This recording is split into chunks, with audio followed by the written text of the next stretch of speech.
Hello everyone, welcome to Kanishk Coders. In today's video, I will be explaining you about constructor overloading.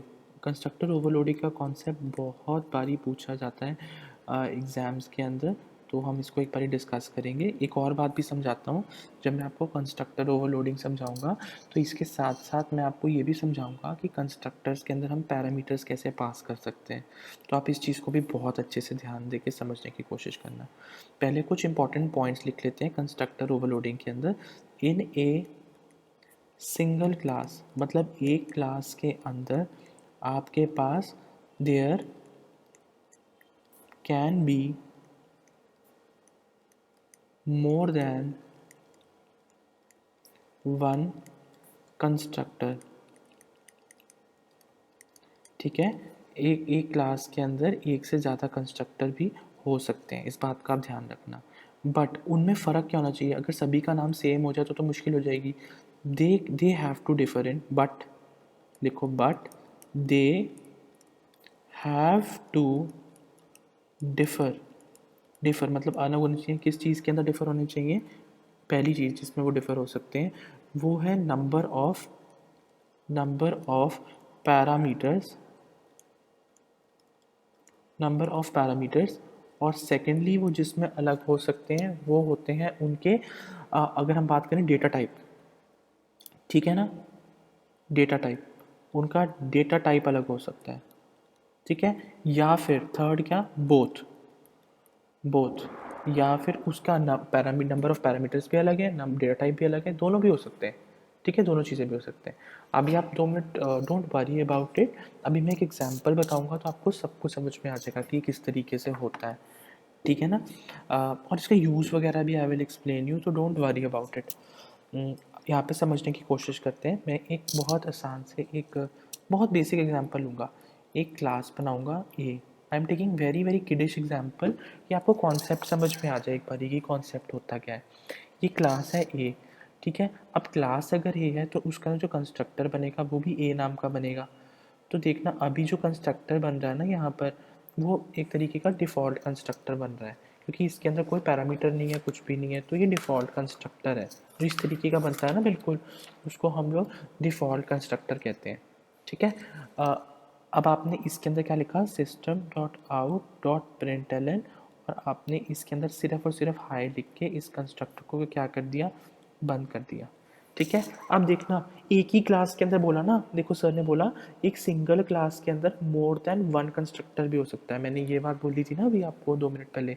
तो अभी क्या करेंगे बेटा मेरी, यहाँ देखो, एक और कंस्ट्रक्टर बनाया सर ने, ठीक है, सेम नाम का होना चाहिए ना।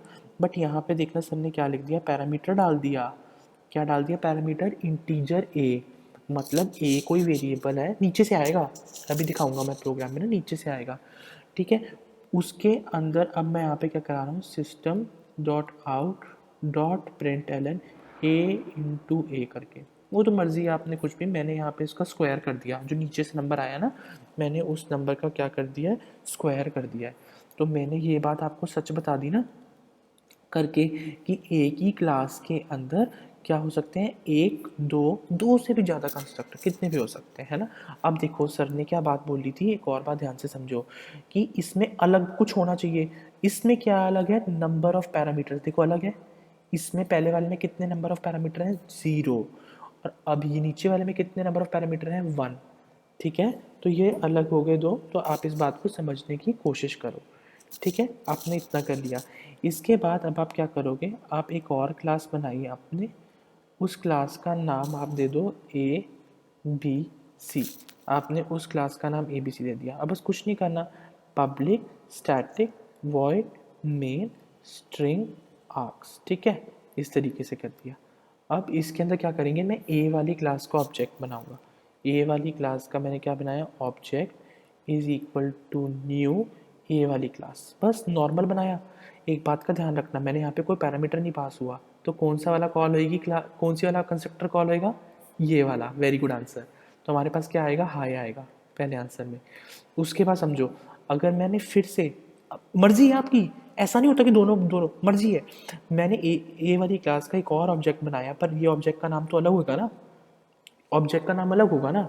जैसे पहले ओबीजे इसको यूज़ कर रहा है ऊपर वाली क्लास को, अब कौन यूज़ कर रहा है, ओबीजे 1 कर रहा है ऊपर वाली क्लास को यूज़, ठीक है ना, is equal to new class का नाम दोबारा, बट मैंने इसके अंदर क्या पास कर दिया, 3। 3 क्या है, एक इंटीजर तरीके का है, तो देखो जो यहाँ पे है ना, ये जो 3 है वो 3 कहाँ जाएगा, ए के अंदर, और ये 3 मल्टीप्लाइड बाय 3 हो जाएगा, ठीक है, तो हमारे पास 9 आ जाएगा, तो फिर हाई के बाद हमारे पास 9 आ जाएगा।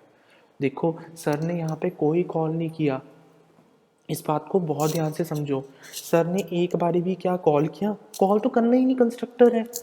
और ये देखो जो ये वाला कंस्ट्रक्टर है ना, जो ये है पैरामीटराइज्ड कंस्ट्रक्टर।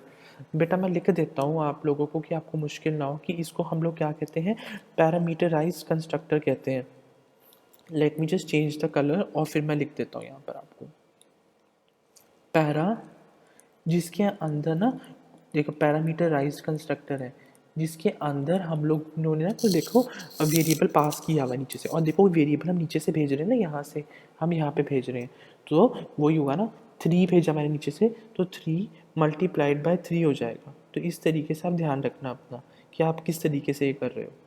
आई होप इतना आप लोगों को समझ में आ गया कि किस तरीके से है, ठीक है। आगे चलते हैं और समझने की कोशिश करते हैं नेक्स्ट चीज़ को, इसको और इसको मैं अब कर देता हूँ।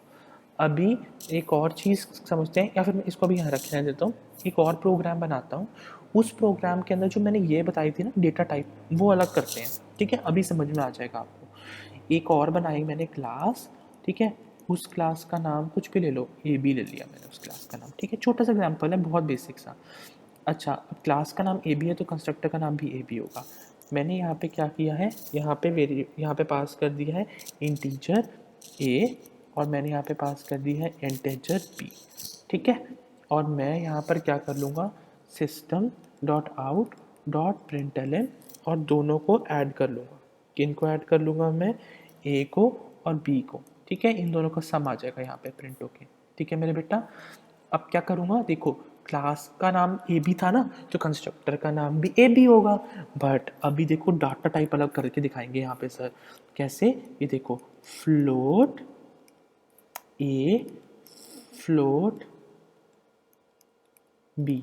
एक बात का ध्यान रखना, ये जो ए और बी है ये इसी के लोकल थे, तभी मैं इसको फिर से एक बार डिक्लेयर कर पा रहा हूँ, ये लोकल थे ना इसी ब्लॉक में, जो ये आपने फ्लोट ए भी लिखा है, जो सॉरी जो इंटीजर है इंटीजर भी लिखा है, वो इधर के लिए इंटीजर थे, अब यहाँ के लिए फ्लोट बन गए हैं वो, ठीक है। अब कुछ भी नहीं करना, system dot out dot println A plus B करके हम लोग उनका भी निकाल देंगे सम। तो बेटा देखो सर का फर्स्ट पॉइंट तो क्लियर हो गया, एक सिंगल क्लास में एक से ज़्यादा कंस्ट्रक्टर हो सकते हैं, ठीक है, बट उसमें डिफर क्या होना चाहिए, नंबर ऑफ पैरामीटर, वो तो मैंने पिछले में एग्जांपल में दिखा दिया, इसमें मैंने डेटा टाइप का बता दिया आपको। ये देखो यहाँ पे डेटा टाइप क्या है बेटा मेरे, इंटीजर इंटीजर, यहाँ क्या है फ्लोट फ्लोट। तो अभी जब मैं नीचे देखो एक और बनाऊंगा ना, क्लास बनाऊंगा जिसके अंदर मेन बनाना है ना, क्लास में ए बना ली उसके अंदर, ठीक है, पब्लिक स्टैटिक वॉइड मेन, उसके बाद मैंने क्या किया है, स्ट्रिंग आर्क्स, ठीक है, यह आपकी एक मेन क्लास बन गई। जब आपके पास बेटा मेन क्लास बन जाती है, तो अब आप क्या करोगे, ऊपर वाले का ऑब्जेक्ट बनाओगे क्लास का, है ना, ए बी का मैंने ऑब्जेक्ट बनाना है, ऑब्जेक्ट मानित नाम से भी बन सकता है, मानित यूज़ कर रहा है ना उस क्लास को, रियल वर्ल्ड एंटिटी होती है ना ऑब्जेक्ट, मैंने आपको बताया था ना क्या होता है रियल वर्ल्ड एंटिटी, तो ऊपर वाली क्लास ए बी को कौन यूज़ कर रहा है, मानित यूज़ कर रहा है, इज इक्वल टू न्यू और क्लास का नाम। और अब मैं इस क्लास के अंदर क्या भेज रहा हूँ, 1.1 और 1.2, क्या भेजा मैंने, 1.1 और 1.2। फिर उसके बाद मैंने ए बी क्लास दोबारा ली, और उसके अंदर अब कौन उसको यूज़ कर रहा है, करंट यूज़ कर रहा है, ठीक है, current is equal to new A B class, और मैंने इसमें क्या भेजा, 1 और 2 भेजा यहाँ पर, और मैंने इसको बंद कर दिया यहाँ पर। अब बेटा मेरे बहुत ध्यान से देखना, ठीक है, अब यहाँ पे ध्यान से देखो, अगर आपने यहाँ पे 1.1 भेजा, तो ये कौन सा वाला कॉन्स्ट्रक्टर होगा, फ्लोट वाला। बेटा इंटीजर वाला में क्या होता है, इंटीजर क्या होता है, 0 1 2 3 इस तरीके से, -1 इस तरीके से होते हैं, पर जो फ्लोटिंग पॉइंट नंबर होते हैं उसमें डेसिमल पॉइंट होता है। ये देखो बेटा मेरे डेसिमल पॉइंट है ना, यहाँ पे भी डेसिमल पॉइंट है, तो ये दोनों किधर चले गए, यहाँ पर, ठीक है। तो अब यहाँ पे क्या जाएगा, 1.1 यहाँ पे गया और प्लस 1.2 यहाँ पे गया, तो इसका आंसर क्या आ जाएगा हमारे पास, 2.3 आ जाएगा, इतने का आंसर। उसके बाद देखो नीचे क्या हुआ है, एक करण बंदा है, करण वाला बंदा भी यूज़ करना चाहता है उस क्लास को, बट बेटा मेरे वो क्या भेज रहा है इसके अंदर, 1 और 2 भेज रहा है। तो ए के अंदर 1 गया और बी के अंदर 2 गया, तो हमारे पास टोटल कितना हुआ 3, तो हमारे पास ये आ जाएगा। तो आई होप अब आपको समझ में आया होगा कि कैसे हमारे पास कंस्ट्रक्टर ओवरलोडिंग होती है। ओवरलोडिंग का मतलब क्या है, कंस्ट्रक्टर वो सेम ही है, ओवरलोड हो रहा है, ओवरलोड मतलब कि ओवरलोड, उसमें कोई लोड डाल रहे हैं ना, तो उस तरीके से इसको याद कर लेना। और बेटा एक और बात ध्यान रखना, कंस्ट्रक्टर ना कभी मैम पूछ लें कि कितने तरीके के कंस्ट्रक्टर होते हैं आपके टीचर, तो आप उन्हें कहना there are 3 types of constructor. ठीक है, कभी क्वेश्चन आ जाए ना तो कहना टाइप्स ऑफ कंस्ट्रक्टर का क्वेश्चन आ जाए ना, तो आप किस तरीके से उसको आंसर करोगे, there are 3 types of constructors. ठीक है, there are 3 types of constructor. जो फर्स्ट तरीके का कंस्ट्रक्टर होता है वो होता है डिफ़ॉल्ट, वो होता है डिफ़ॉल्ट कंस्ट्रक्टर। जो सेकंड टाइप ऑफ कंस्ट्रक्टर होता है वो होता है पैरामीटर वाला, तो उसको हम लोग कहते हैं पैरामीटराइज्ड कंस्ट्रक्टर। और उसके बाद जो थर्ड तरीके का कंस्ट्रक्टर होता है उसको हम लोग कहते हैं कॉपी कंस्ट्रक्टर। डिफ़ॉल्ट वाला तो मैंने आपको पहले ही बता दिया था, जिसमें हम कोई पैरामीटर पास नहीं करते, वो डिफ़ॉल्ट वाला होता है। ठीक है, और पैरामीटराइज वाले मैंने ये बता दिए जिसमें हमने पैरामीटर पास किए। कॉपी कंस्ट्रक्टर के लिए I will make a special video, और उसमें मैं आपको कॉपी कंस्ट्रक्टर सिखा दूंगा। तो अभी वाली वीडियो के अंदर मैंने आपको क्या सिखाया है, कंस्ट्रक्टर की ओवरलोडिंग। और मैं अगली वाली वीडियो में आपको सिखाऊंगा कि जब आपको मैं इनहेरिटेंस थोड़ा सा बता दूंगा ना 1-2 वीडियो बाद, तो उसके बाद बताऊंगा कि इनहेरिटेंस में कंस्ट्रक्टर ओवर राइडिंग होती है, तो मैं आपको वहाँ पे उसका कॉन्सेप्ट एक्सप्लेन कर दूंगा। So I hope you enjoyed this class and this concept of constructor is totally clear to you. Thank you for watching the video at Kanishk Coder. We are looking for your likes.